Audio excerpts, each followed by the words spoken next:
Assalamualaikum warahmatullahi wabarakatuh.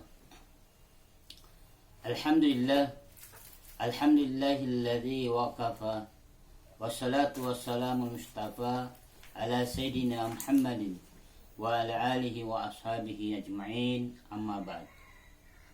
Alhamdulillah, rekan-rekan saga yang dimuliakan Allah Subhanahu wa taala, wabil usus owner saga dan para manajer saga yang dimuliakan Allah Subhanahu wa taala. Mudah-mudahan kita semua dalam lindungan Allah Subhanahu wa taala, diberikan kesehatan, rezeki yang berkah dan keluarga yang sakinah, mawaddah warahmah. Rekan-rekan saga yang dimuliakan Allah Subhanahu wa taala, pada kesempatan kali ini kita akan membahas sedikit tentang persoalan ayat yang menjelaskan bahwa inna sholata tanha anil fahsya'i wal munkar, bahwa sesungguhnya sholat dapat mencegah perbuatan keji dan munkar.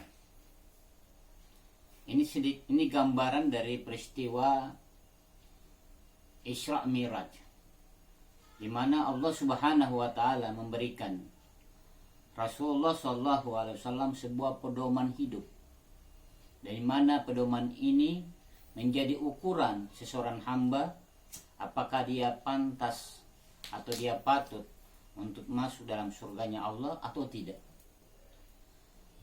Rasulullah SAW mengatakan bahwa as-salatu miftahul jannah, salat adalah pintu surga, salat adalah kuncinya surga. Ketika kita mampu memiliki kunci pintu surga, maka insya Allah kita mampu membukanya. Tapi ketika kita tidak memiliki kuncinya, walaupun pembendarahan harta yang kita miliki, benda yang kita miliki, amal yang kita miliki, namun kita tidak memiliki kunci, maka sulitlah untuk membukanya. Maka kita dituntut untuk senantiasa memiliki kunci tersebut. Kunci itu adalah sholat. Sholat 5 waktu yang kita setiap hari lakukan. Namun menjadi pertanyaan besar bahwa Allah sendiri berfirman bahwa sholat itu mampu mencegah perilakunya atau seorang hamba dari perbuatan keji dan munkar. Tapi faktanya masih banyak di sekeliling kita orang yang rajin sholat, orang yang rajin sujud di hadapan Allah di setiap 5 waktu, bahkan ada sholat sunnah tambahan yang ia lakukan, namun di luar sana masih melakukan penyimpangan-penyimpangan. Apakah firman Allah yang salah atau perbuatan sholat kita yang belum tepat atau belum sempurna? Ternyata jawabannya adalah perbuatan sholat kita yang belum sempurna. Ulama memberikan penjelasan indikator seorang hamba dapat diukur dalam pelaksanaan sholat. Ketika ada seorang hamba yang masuk masjid untuk mau melaksanakan sholat berjamaah, ketika dia datang lebih awal sebelum azan berkumandang, dia menunggu waktu sholat tersebut. Taruhlah sholat duhur, dia menunggu sholat duhur sebelum azan berkumandang. Hamba yang demikian adalah hamba yang mengerti keberadaan Allah Subhanahu wa taala, yang memiliki etika kepada Tuhannya. Sebelum dipanggil, dia sudah menghadap duluan. Sebelum diperintahkan, dia sudah melaksanakan. Ini adalah hamba yang tahu diri. Dia sebagai hamba dan dia ingin menghadap pada Tuhannya. Yang kedua, ada seorang hamba yang datang ketika azan telah berkumandang, usai berkumandang, maka dia datang ke masjid untuk sholat berjamaah. Alhamdulillah tidak ada rakaat yang tertinggal, karena dia lebih awal datang sebelum imam takbiratul ihram. Yang ketiga, ada hamba yang datang ketika usai sholat berjamaah, dia terlambat dia kehilangan rakaat. Maka hamba yang demikian, ulama memberikan gambaran bahwa orang yang demikian, orang yang ketiga ini adalah orang yang tidak bisa dipegang teguh janji, orang yang tidak bisa dipegang teguh amanahnya. Nah, ini cara pandang para ulama melihat sosok seorang hamba yang ketika melaksanakan sholat. Ternyata sholat itu ketika kita mampu mentadaburi, mengaplikasikan dalam kehidupan sehari-hari, maka sholat itu akan berbekas. Kita mampu terhindar dari perbuatan keji dan mungkar. Karena di dalam sholat, semua bacaan-bacaan dalam sholat adalah bacaan-bacaan yang sempurna. Gerakan-gerakan sholat adalah gerakan-gerakan yang mulia. Mana mungkin seorang hamba yang ketika setiap hari melaksanakan sholat, tidak mungkin dia melanggar ketentuan-ketentuan Allah Subhanahu wa Ta'ala. Tapi ketika seorang hamba yang golongan ketiga yang datang setelah usai sholat berjamaah, ketinggalan sholat berapa rakaat, kemudian datang bersama sholat berjamaah, dia ketinggalan sholat berjamaah. Inilah gambaran bahwa kita jangan seperti hamba yang ketiga, seringkali menunda sholat. Maka orang yang demikian, kata ulama, sulit dipegang teguh, sulit untuk kita memegang amanahnya, dia sulit untuk melaksanakan janjinya. Seringkali yang demikian menggambarkan bahwa perbuatan-perbuatan keji seringkali dia lakukan karena dia tidak menganggap bahwa Allah Subhanahu wa Ta'ala senantiasa memantaunya. Ya, rekan-rekan saga yang dimuliakan Allah Subhanahu wa Ta'ala,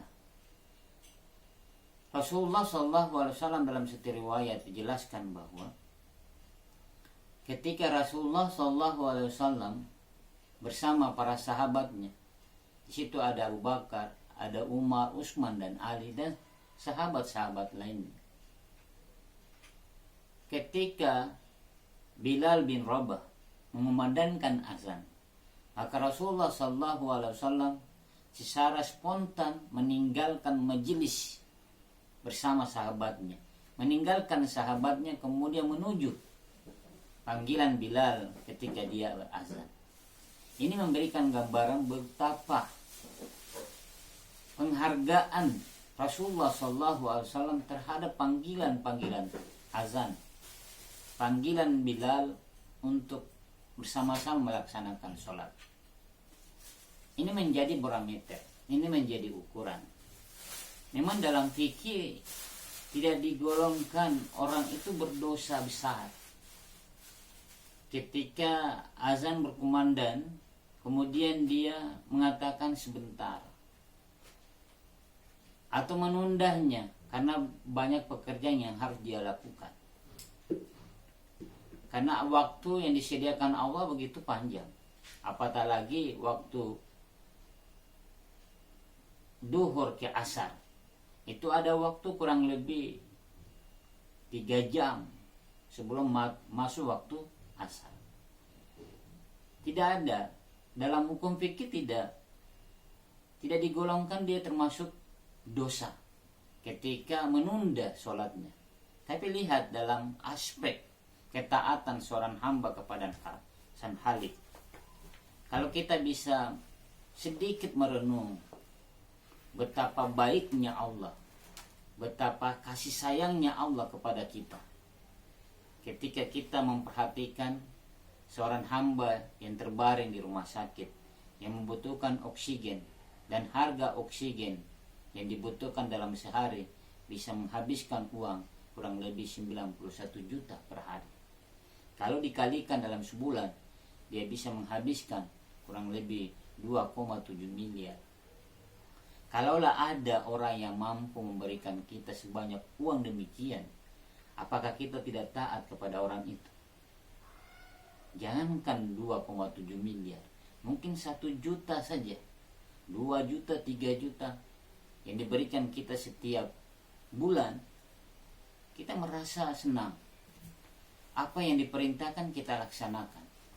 Tapi ini Allah memberikan segala fasilitas, hanya berupa oksigen yang harganya 2,7 miliar yang digratiskan oleh Allah.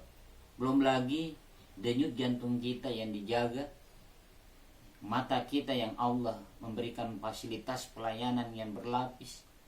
Ada lensa mata dilindungi dengan air mata supaya mata itu bisa berkedip. Andaikan mata kita tidak bisa berkedip, maka sulitlah kita untuk bisa istirahat. Inilah gambaran bahwa Allah Maha Sayang. Allah begitu baik kepada kita. Memang kita banyak mendengarkan ketika kita mengajak saudara kita ketika azan berkumandang, kemudian yang mengatakan sebentar, masih ada waktu, saya sibuk, saya urus ini dan itu. Tidak ada salahnya dalam pandangan fikih, tidak berdosa besar. Tapi ketika kita mengukur dari segi ketaatan, kepatutan, kepantasan kita sebagai hamba yang diberikan nikmat yang banyak, kemudian tidak ada tuntutan untuk membayarnya, maka pantaslah ketika Allah menyuruh kita untuk beribadah, maka segeralah beribadah.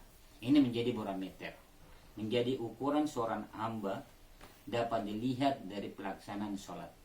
Itulah ulama memberikan satu ilustrasi bahwa ketika seorang hamba akan dilihat ketekunan dalam bermuamalah, dalam bersosial, dapat dilihat dari gerakan-gerakan sholatnya.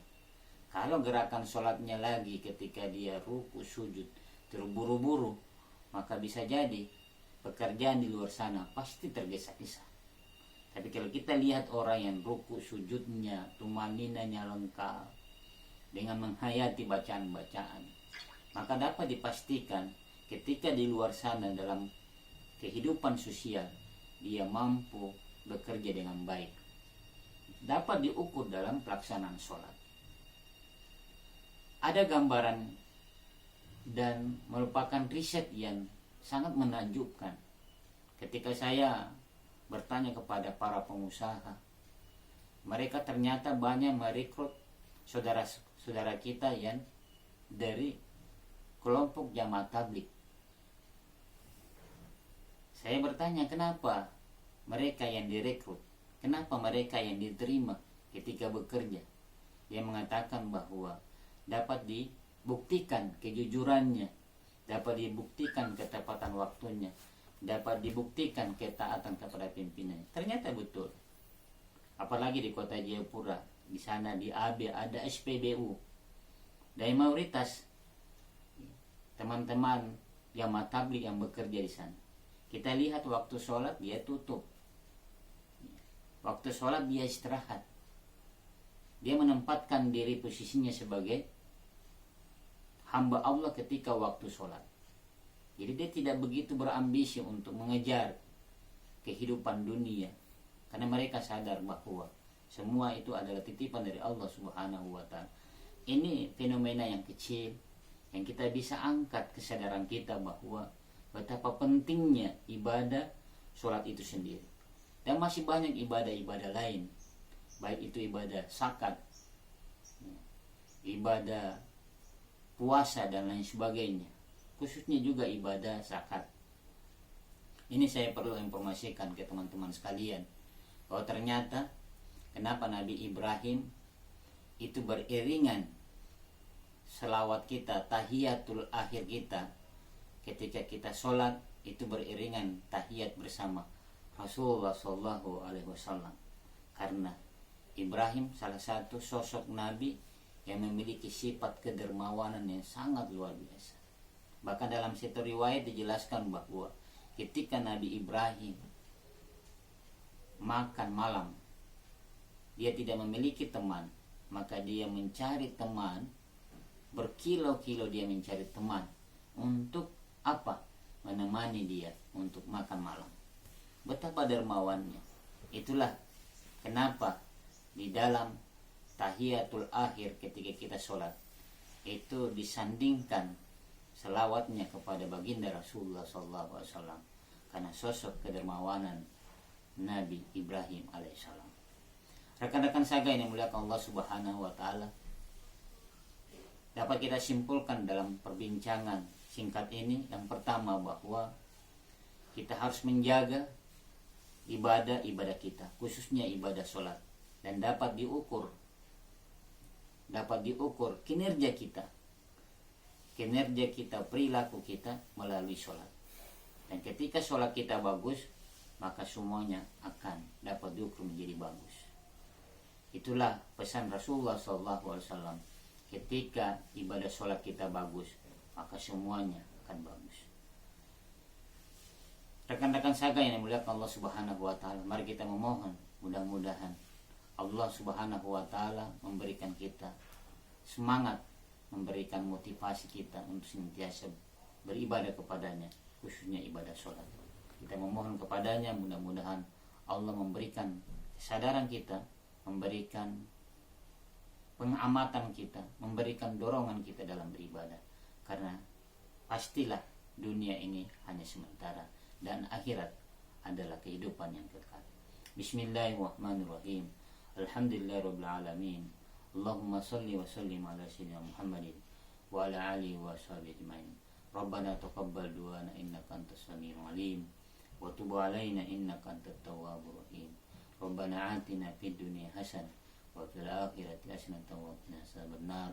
Wa sallallahu nabiyana Muhammadin wa akhiru da'wana alhamdulillahi rabbil alamin. Akhir kalam minallahil musta'an wa alaihi tiklan. Assalamualaikum warahmatullahi wabarakatuh.